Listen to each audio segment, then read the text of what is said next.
భగవంతుడికి మనం థ్యాంక్స్ చెప్పాలా? దేనికైనా చెప్పొచ్చా? దేవుడు ఎన్నో అద్భుతాలు ఆశ్చర్యాలు చేశారు కదా. ఈ రోజు మీ అందరినీ నిల్చోబెట్టి మీ జీవితంలో ఏమన్నా దేవుడు అద్భుతం చేశారమ్మా అంటే ఎస్ అండి లేదా ఎస్ సిస్టర్, నా జీవితంలో దేవుడు ఎన్నో అద్భుతాలు చేశారు, ఆశ్చర్యాలు చేశారు అని చెప్తున్నారు కదా. సరే, మనం ఇక్కడ ఉన్నటువంటి లూకా సువార్తలో దేవుడు చేసినటువంటి అద్భుతం గురించి ఈరోజు తెలుసుకుందామా? అందరూ సిద్ధంగా ఉన్నారా? మన మధ్యలో కొంతమంది పిల్లలు మీ ఫ్రెండ్స్ రాబోతున్నారు. వాళ్ళు ఏం చేస్తారు, వాళ్ళతో మీకు ఏం చెప్పాలి అనుకుంటున్నాను, ఒక స్క్రిప్ట్ రూపంలో చూద్దామా? జై వన్ బై వన్ ఆర్డర్ కదా. Next person keep back your hands and thumbs properly.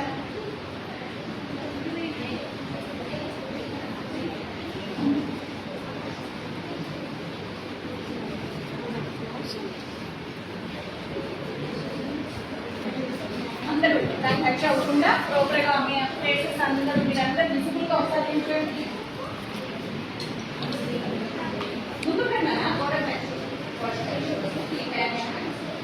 Okay, మనం పిలవడంతో ముందుకు వచ్చిన ఫ్రెండ్స్ కి గట్టిగా క్లాస్ కొట్టండి.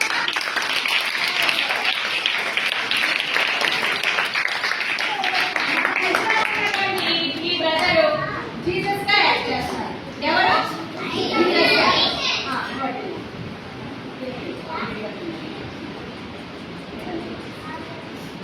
ఓకే, చూడండి మన మధ్యలో ఎవరున్నారు? జీసస్ ఉన్నారు. ఈ వీళ్ళు పైన ఎంతమంది ఉన్నారు? ఎక్కడ కూడా నేర్పాలా?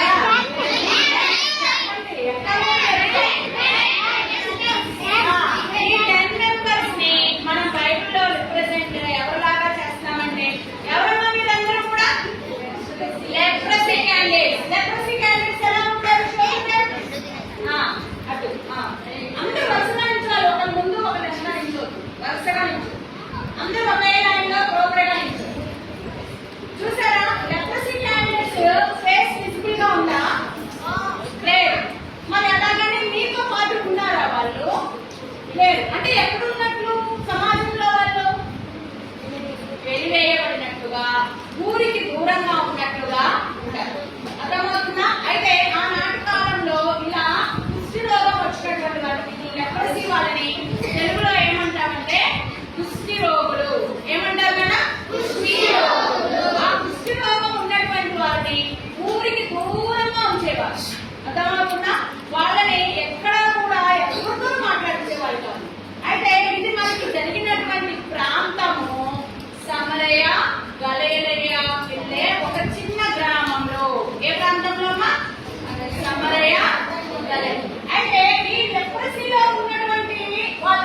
కూడా ఏకైక మధ్యలో 1 2 3 స్టార్ట్ స్లోలీ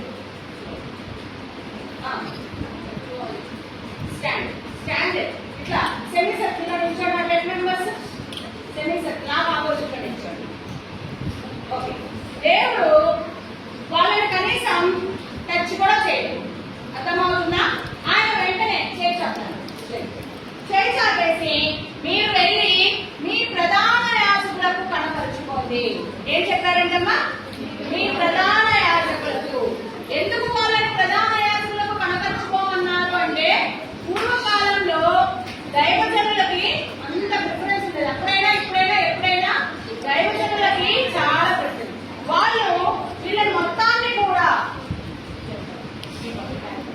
వీళ్ళని బాడీ మొత్తాన్ని కూడా చెక్ చేసి వీళ్ళు ఎప్రసీ ఉన్నటువంటి వాళ్ళకి ఏమవుతుందంటే చర్మం మొత్తం ఊడిపోతా ఉంటుంది అనమాట అర్థమవుతుందా ఈ ప్రధాన యాజకుడికి వెళ్ళి కనిపించుకున్నప్పుడు వీళ్ళు వస్త్రాలన్నీ కూడా తీసేసి చర్మం అంతా మంచిగా ఉందా లేదా ఆరోగ్యవంతులు అయ్యారా లేదా అన్న విషయము గమనించి వీరిని సమాజంలోకి ఎంటర్ చేస్తారు అర్థమవుతుందమ్మా ఇప్పుడు ఈ 10 మందికి దేవుడు ఒకే మాట చెప్పారా లేదా ఏమని చెప్పారు చెప్పాలి మీరు వెళ్ళి మీ ప్రధాన యాజకులకు కనపరుచుకోండి ఇలా చెప్పినప్పుడు అందరూ ఏమైపోయారు అందరూ 10 మంది ఏమైపోయారు 10 మంది ఏమైపోయారు వెళ్ళిపోతున్నారు కానీ వాళ్ళల్లో ఒక్కడు మాత్రం ఏం చేస్తున్నారు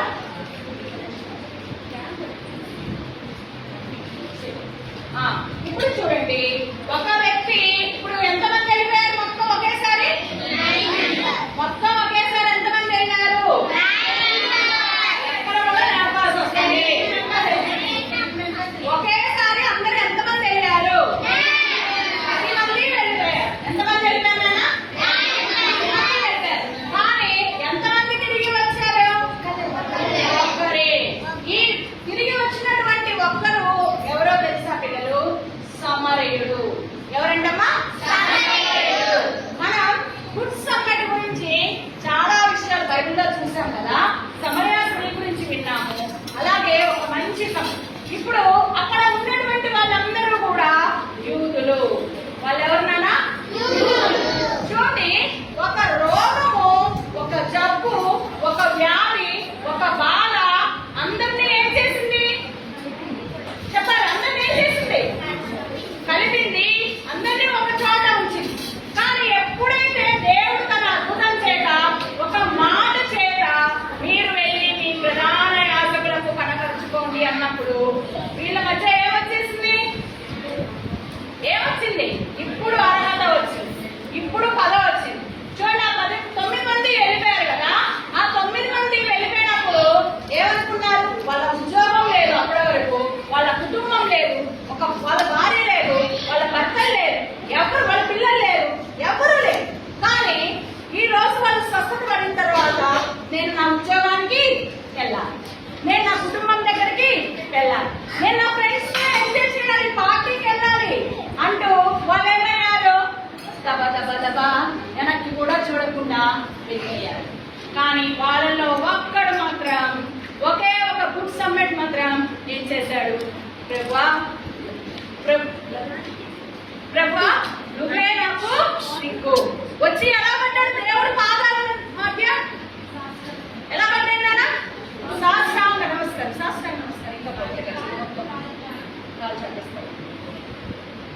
ఇంకా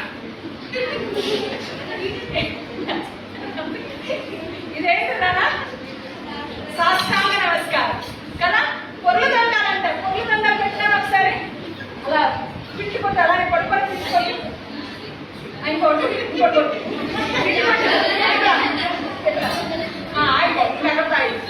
ఇప్పుడు మనం చూసాం కదా అదేంటిది పొర్లు దండాలు ఎక్కడ చూస్తాం ఇవన్నీ కూడా మనము బయట చాలా నోరు లేని రాళ్ళకి మొక్కేటటువంటి వాటిని మనము చూస్తాం కానీ ఈ రోజు జీవం గల దేవుడి దగ్గరికి దిగి వచ్చినటువంటి ఈ సమ్మెట్ ఈ యొక్క సమరయుడు ప్రభువా అప్పుడు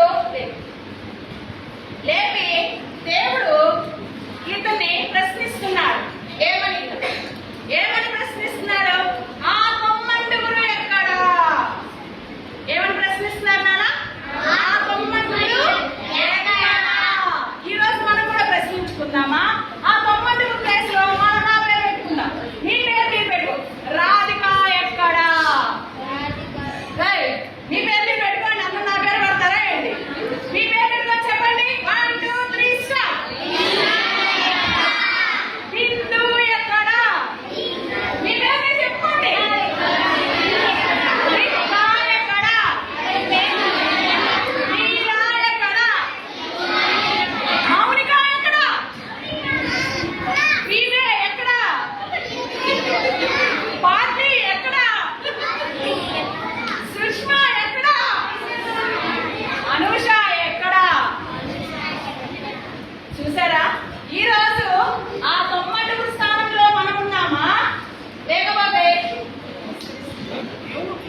ఏ ప్రాంతంలో జరిగింది ఇది?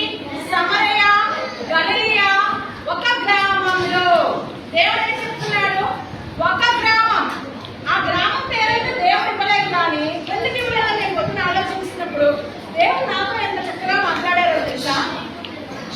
ఫర్ ఎగ్జాంపుల్, ఏదైనా ఒక చిన్న గ్రామం పేరు ఇచ్చారనుకోండి, అక్కడ ఇచ్చినప్పుడు ఏమంటాం?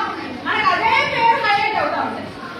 అర్థమవుతుందా? అదే పేరు హైలైట్ అవుతూ అక్కడ మాత్రమే జరిగిద్దాని ఆ ప్రాంతాన్ని అందరూ ఏం చేస్తారు? పోలింగ్ చేసేస్తారు. కానీ ఈ రోజు ఆ చిన్న గ్రామము నీ ఊరు కావచ్చు, నా ఊరు కావచ్చు. అర్థమవుతుందా?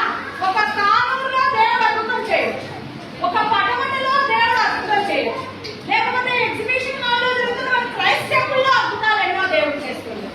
అవునంటారా కాదంటారా? అవునా కాదా? కాబట్టి దేవుడు అద్భుతం చేయడానికి అది చిన్న గ్రామమా, పల్లెటూరా, ప్రాంతమా, మెట్రోపాలిటన్ సిటీయా, లేదా క్యాపిటలా, ఇంటర్నేషనలా, no, that is doesn't matter. ఆయన అద్భుతం చేయాలి అంటే ఎక్కడైనా చేస్తారు, ఎవరికైనా చేస్తారు, ఏదైనా చేయగలిగినటువంటి సమర్థుడు. మరి ఇక్కడ మనం చూస్తే ఈ 10 మందిని దేవుడు తన యొక్క చేతితో ఏమైనా ఉంటారా? చెప్పాలి. చేతితో ఎక్కడైనా ముట్టుకున్నాడా దేవుడు? ఏమని చెప్పారు అసలు దేవుడు? ముందు చెప్పండి. యేసయ్య ఏమని చెప్పారు 10 మందికి? చెప్పాలి. 1 2 3 స్టార్ట్. ఏమని చెప్పారు? మీరు వెళ్ళి మీ ప్రధాన యాజకుడికి కనపరుచుకోండి. కనపరుచుకోవడానికి 10 మంది వెళ్తున్నారు. ఈ 10 మంది వెళ్ళేటప్పుడు, దేవుడి నుంచి వెళ్ళేటప్పుడు వాళ్ళకి ఆ లెప్రసీ నుంచి దూరం అయ్యారా? దేవుడి నుంచి వెళ్ళేటప్పుడు అవలా వెళ్తూ ఉన్న మార్గంలో వాళ్ళకి ఏమైందండి? ఆ లెప్రసీ పోయింది, ఆ కుష్టి రోగం పోయింది. గమనించుకొని వాళ్ళలో ఒక్కడు గబగబా ఏమైపోయాడు? దేవుడి దగ్గరికి వచ్చి కృతజ్ఞత ఏం చూపించాడు? ఈ బాబు దేవుడికి ఏం చూపించాడు? కృతజ్ఞత చూపించాడు. ఏం చూపించాడు? కృతజ్ఞత చూపించాడు. Thanks giving. చూడండి, మన జీవితంలో అద్భుతాలు జరగాలన్నా, ఆశ్చర్యాలు జరగాలన్నా ఫ్రెష్ గా ఉండాలి. థ్యాంక్స్ గివింగ్ ఎలా ఉండాలి పిల్లలు? ఫ్రెష్ గా ఉండాలి. ఇప్పుడు నేను నిన్న మీకు స్వీట్ చేశాను, ఎప్పుడు పెట్టాలి నేను ఆ స్వీట్? మీకు నిన్న పెట్టాలి కదా. నిన్న నేను స్వీట్ చేశానమ్మా, నేను ఎప్పుడు పెట్టాలి మీకు? నిన్ననే పెట్టాలి. కానీ అలా కాకుండా నేను నిన్న చేసి నెక్స్ట్ సండే తీసుకొచ్చి పెడతాను అంటే తింటారా? తిన్నది ఆరోగ్యంగా ఉంటుందా? ఉండదు కదా. కాబట్టి ఇక్కడ మనం గమనించుకోవాల్సినటువంటి అంశం ఏంటంటే, మన థ్యాంక్స్ గివింగ్ కూడా ఫ్రెష్ గా ఉండాలి. మనకు దేవుడు అద్భుతాలు చేయడానికి సిద్ధంగా ఉన్నాడు, కానీ మనం థ్యాంక్స్ చెప్పడానికి సిద్ధంగా ఉన్నాడు. ఆ 10 మెంబర్స్ వచ్చి గట్టి మీద కూర్చొని 9 మెంబర్స్ పైన గట్టి మీద కాలు కింద వేసుకొని ఫాస్ట్ గా అలా వచ్చి కూర్చో. గుడ్, కూర్చో. మధ్యలో జరగండి, మధ్యలో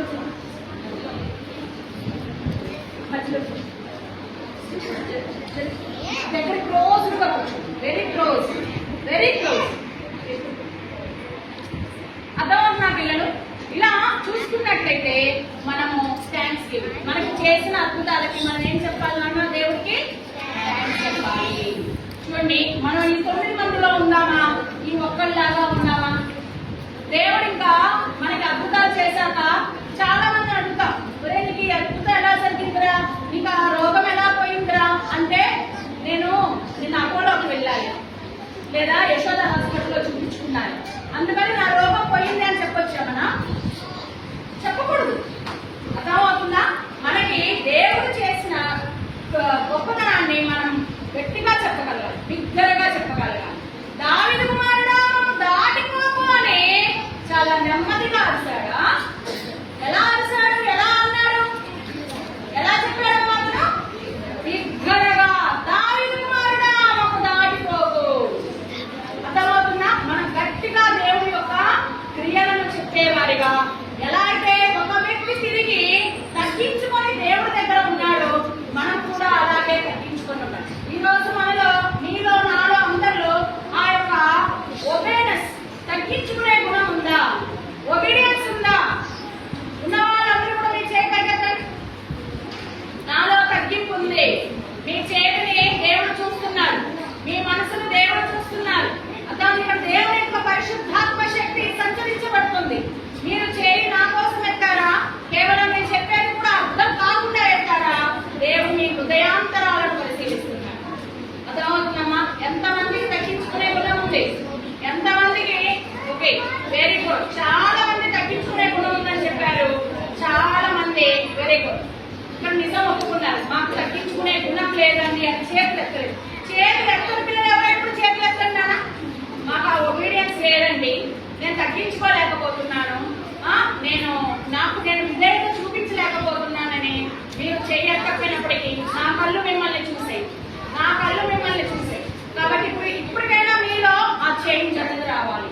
ఈ యొక్క వాక్యం ద్వారా, ఈ రోజు దేవుడు చేసిన మిరాకిల్ ద్వారా మనం నేర్చుకున్నటువంటి ఒక గొప్ప అంశం ఏంటి చెప్పండి నాన్న? ఒబీడియన్స్. ఇంకా థాంక్స్ గివింగ్. అలాగే మనకు అద్భుతం జరిగిన తర్వాత మనకున్న సమస్య నుంచి మనము ఎక్కడికి రావాలి? తీరిన తర్వాత, మన సమస్య తీరిన తర్వాత ఎక్కడికి రావాలి? దేవుడి దగ్గరికే రావాలి.